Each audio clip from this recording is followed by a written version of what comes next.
telur jadi rebutan. Derita sakit hemofilia B. FAM turun harga tiket. Assalamualaikum dan selamat tengah hari. Bersama saya Muhammad Arif Daniel Sumardi di Bulletin iMedical TV.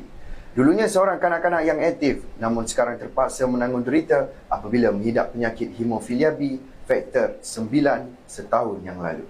Tak seperti kanak-kanak lain, adik Muhammad Yusof Azmi Abdul Azim 2 tahun 8 bulan kini hanya mampu terlantar. Adik Yusof adalah anak angkat kepada Muhammad Azmi Muhammad Zinon 39 dan Hamizah Hamdan 29 dari kampung belakang Masjid Dendang Ketereh di sini. Muhammad Azmi bekerja sebagai buruh manakala Hamizah pula seorang suri rumah. Sebelum ni 17 bulan 11 2021 tu dia cuma masuk hospital sebab dia demam, lepas tu ada sawir. Lepas tu masa tu diagnose ada hemofilia, okay. Ada hemofilia, lepas tu dia ada pendarahan juga dekat kepala. Doktor Yak kemungkinan juga pendarahan tu sebab penyakit hemofilia dia tu lah. Sebab hemofilia ni dia boleh berdarah bila-bila masa tanpa sebab. Menurut Hamizah, dia dan suami masih terkejut dengan apa yang berlaku memandangkan adik Yusof sebelum ini sudah boleh berjalan. Hamizah berkata adik Yusof hanya mampu membuka mata dan masih tidak boleh bertindak balas walau dipanggil namanya. Sangat-sangat aktif. Aktif lah, normal macam biasa lah. Boleh kecek, boleh jalan, boleh ngakuk, boleh makan semua benda lah. Cuma lo ni tak boleh buat apa-apa lah. Katanya dia dan suami perlu berulang-alik ke hospital untuk memasukkan faktor ke dalam badan adik Yusof. Untuk masuk faktor tu, sebab faktor tu untuk Yusof ni dia perlu ke 2 kali seminggu. 2 kali seminggu. Masuk faktor dia lah, faktor tu ubat untuk ubat untuk macam kalau tubuh kita ni kita boleh hasilkan sendiri faktor tu. Tapi untuk Yusof ni dia tak boleh nak hasilkan sendiri. Jadi faktor tu macam membantu dia untuk mengurangkan pendarahan dalam mel lah. Menurut Hamizah, adik Yusof yang dulunya seorang kanak-kanak yang ceria, kini bergantung sepenuhnya dengan meminum susu melalui tiup sebanyak 5 kali sehari. Keadaannya perlu dipantau kerana bila-bila masa saja akan diserang sawan. Namun jauh di sudut hati seorang ibu, dia dan suami masih berharap adik Yusof akan pulih suatu hari nanti.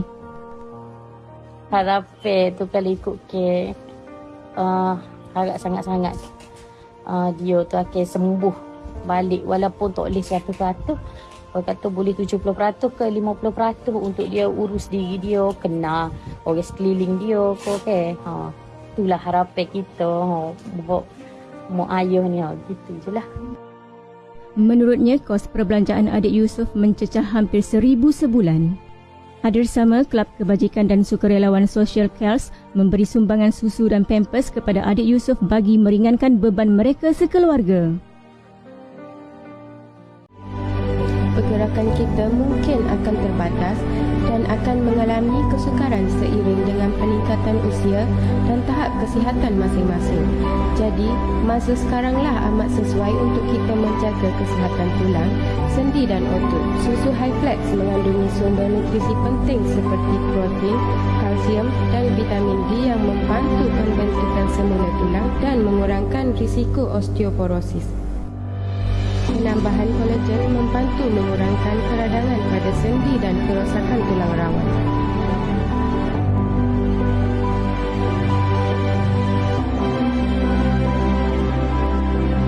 Dapatkan susu Hi-Flex sekarang di farmasi berdekatan dengan anda. Masyarakat negeri ini masih gusar dengan bekalan telur memandangkan bahan mentah itu menjadi bahan utama setiap keluarga. Ini berikutan kesukaran mendapatkan bekalan tersebut bagi kegunaan harian khususnya kepada peniaga. Ikuti laporannya bersama wartawan Nur Zakia Abdullah. Dalam kalangan pengusaha makanan dan orang awam mengeluh berikutan bahan mentah itu bukan sahaja mahal, malah mudah rosak, mengakibatkan mereka kerugian. Seorang peniaga nasi lemak mesra di Sapayani dari kampung Tok Sangkut di sini berkata, dia terpaksa mencari beberapa kedai untuk mendapatkan bekalan telur. Ni telur sangat-sangat payah. Kadang-kadang sepapel tu kalau dalam kapur RM18, bukan kadang-kadang sokmo-sokmo. Kalau ada rezeki, Alhamdulillah dapat dalam bandar Pasir Mas tu, dalam rate RM12.5 tu pun kita syukur sangat-sangat dah tu. Sebab kalau dulu-dulu kita orang buat nasi lemak RM1 boleh potong pak. Lah ni tak boleh nak potong pak dah, kena potong ni. Kalau risiko kita beli tu memang sebab kita beli banyak terus. Tak beli sikit-sikit tak boleh. Kita pergi cari sampai salah. Katanya dia berniaga nasi lemak sejak 3 tahun lalu. Namun akibat harga bahan mentah itu mahal, keadaan sudah berubah. Harapan kita semua ke telur jadi macam Zamir. Saya start nego nasi lemak RM1 sebenarnya 3 tahun sudah sebelum buka kedai kat rumah. Masa tu telur RM7.5. Ni, so kita pun seronok beli telur besar. Bila potong suku, orang pun kenyang, nasi pun kita boleh buat banyak. Sebab lo ni nasi kita terpaksa sikit sebab kita nak cover kos telur tu. Manakala seorang peniaga kek, Suryati Setapa, mesra dipanggil Kak Su 44 berkata, dia juga terpaksa menanggung kerugian akibat telur rosak. Telur memang payah lah telurnya. Kena booking dulu baru boleh. Kalau salah lambat pergi pun memang tak boleh lah. Kalau kita pergi lambat, kalau kita pergi awal pun dia limit 3 kapik sore lah. Kalau booking tu kecuali orang ambil hak borong banyak-banyak. Pas kita pengguna sehari pun memang banyak papel lah sehari-seharinya. Dalam 5 papel, 6 papel sehari-sehari. Telur tu dalam papel kalau telur baru tu memang comel lah. Kalau ada hak telur lah banyak hari sikit memang tak guna dah. Tak comel lah, tak naik comel lah keknya. Kalau guna hak telur cair tak boleh dah. Kak Su berkata dia juga pernah menutup kedainya memandangkan terputus bekalan bahan mentah itu. Tak jual tu sebab tak ada telur. Tak boleh nak buka kedai. Mungkin ada telur double A, telur besar-besar kita tak buat. Telur kecil dah pun tak boleh juga. Kena guna telur saiz kita nak baru boleh buat. Tu kadang-kadang jual tak jual, kadang-kadang orang nak ambil nak tepuh pun kita tak boleh nak kena stop dulu. Sebab tak ada telur. Shima 30 yang juga bekerja di kedai pemborong telur berkata, stok bahan mentah itu dihantar seperti biasa.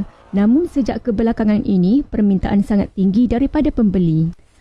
Dia telur sapa, selori. Kita akan bagi 2 untuk pasar raya.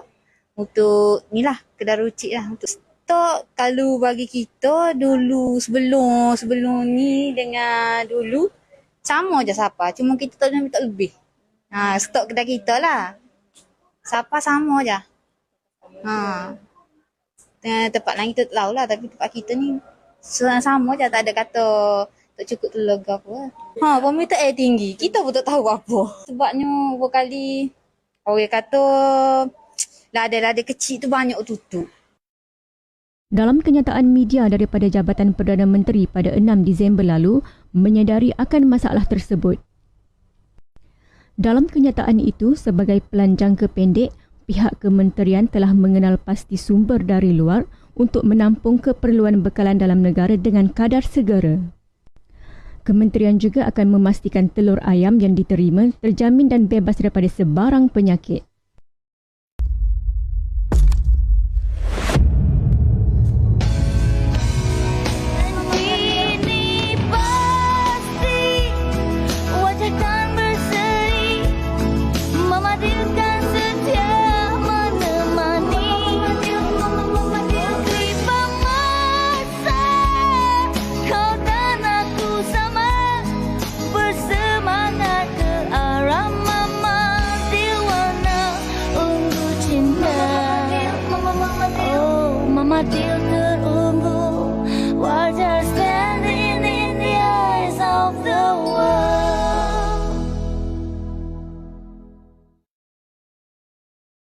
Kita beralih ke berita sukan.